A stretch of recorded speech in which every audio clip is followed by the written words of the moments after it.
Hello everyone, welcome once again to this Game Ware's Building Chester Zoo series.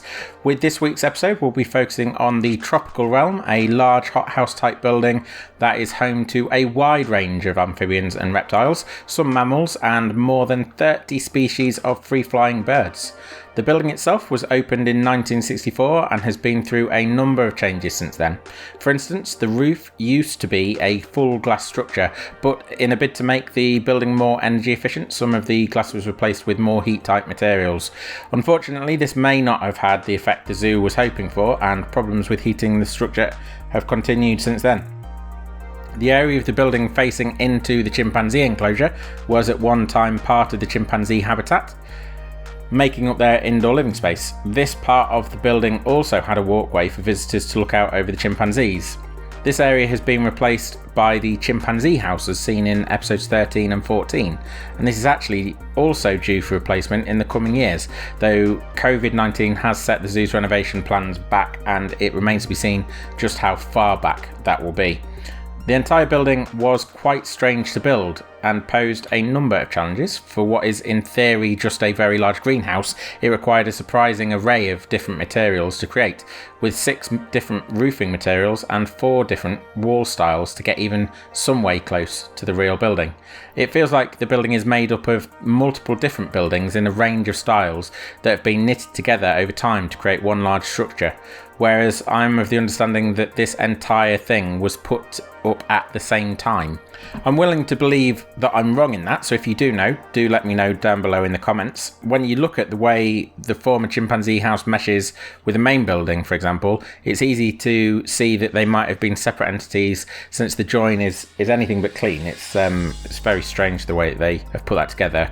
The roofing too was challenging to build, especially on the whitewashed rear section. In the real building, we have quite an elegant slope and curve that joins the deeper part of the building to the shallower, but recreating this in the game in a way that looked even close to tidy was pretty much impossible as far as I could find. Instead, I reworked the roof such that it met the main building with a flat section, and where the deeper part of the building met the shallower, I used flat roof pieces to wrap around the edge of the curve. Though it doesn't match completely to the real world building, I'm reasonably happy with the outcome and how they've met up with one another. We do still have a number of different things left to do with this building, and the area around it in particular. Around the outside of the building there are still 4 separate enclosures to build, including the red river hog enclosure at the front of the building closest to the drafts, while at the rear there are some spaces for sand lizards and macaws in the immediate vicinity. There is also, I think, a newer part of the main building at the rear that was added for the eyes, but until I can get my hands on some good reference images for that, I'll not be able to do anything with it, as it wasn't there the last time I visited and I don't have any idea what it is like. There was previously an outdoor area for some kind of monkey just by the side of the canal too, but I'm unsure if that's still there or not. On top of those things is the general planting that's not a part of any enclosure, the majority of which is at the rear. Obviously the whole of the interior needs filling out as well, which will be at least an entire episode on its own. The interior is an open plan space that is quite densely planted and reasonably complex in its layout. It has a number of vivaria in a range of sizes that showcase a range of amphibians and reptiles. There are the large hornbill aviaries too, all planting throughout. The pathing, which includes a raised walkway that runs along the front of the hornbills, and some waterworks as well, just for good measure. So pretty complex, and will be a challenge when I get to it, whenever that will be. For now though, I'm just happy to have the shell of the building up. So a little bit about the animals inside. There are enough in there that I can't touch on every one. Even if I just listed them, it'd just take too long. So I'm going to pick out a few to showcase, and I'll do the same for the episode that shows the interior. So I'll start off with what is probably my favourite in this building, and that's the Philippine mouse deer. Though you'd be forgiven for thinking so based on their appearance and their name, these aren't deer at all, but are their own family of ungulate known as chevretains, of which there are 10 species still alive today and further extinct species. The Philippine mouse deer and its other Asian cousins are considered the smallest hoofed animals in the world. When you see them, you'll probably notice one of 2 things first, either their size, which is very small, or else the large canine teeth that protrude from either side of their mouths. Though they are generally nocturnal, the pair in the tropical realm have usually been quite active when I've been to see them in the daytime. Second animal on my list is the hornbill, which I mentioned previously, a large bird of which the tropical realm actually houses multiple species. Unlike the Philippine mouse deer, these birds are quite true to their name and have a large horn-like protrusion on their bills known as a casque.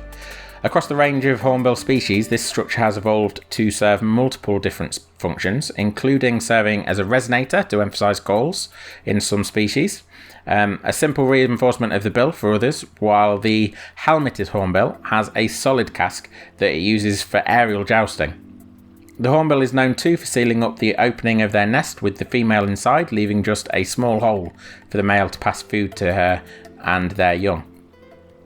Finally, we have the ii, which, though you may not think it to look at it, is a species of lemur. As with all lemurs, the ii heralds from Madagascar. The ii are a nocturnal species that has certainly carved its own evolutionary path, resulting in large orange eyes and bat-like ears and long spindly forefingers. It uses these to enact its own radar tracking system, knocking on the surface of tree bark to pinpoint the position of bugs inside the tree, then poking deep inside using its long fingers to excise them. The ii are the newest species to make the tropical realm their home, and they are housed in a specially darkened space to the rear of the building. So those are just 3 of a multitude that live in the tropical realm. Unfortunately, none of our 3 are in Planet Zoo just yet, but we can keep our fingers crossed. As the tropical realm experience leans heavily towards bird species, amphibians and reptiles, I will be leaving the interior until much later in the hope that Frontier maybe introduce a larger array of birds, in particular in some kind of DLC. I'd personally like to see some larger DLC packs dedicated to birds and fish respectively, so that we can start building better aviaries and aquariums. Whether they have this planned or not, I haven't a clue, but we can all dream. Anyway, I'll leave you to enjoy the rest of the building, and thank you for continuing to watch. If this is your first Building Chester Zoo episode, please do consider subscribing and hitting the bell. That way you'll be alerted whenever we put anything new out. You may have noticed that the music for this episode has been slightly different to the usual Planet Zoo soundtrack. This is actually music by an artist called Stevia, whose albums are available through Bandcamp and whose music we've used previously for our podcast, This Game Where. So if you do like it, a link for his Bandcamp is in the description. So please do go and give him a little bit of love. Thank you again for watching, and I'll see you again for the next one.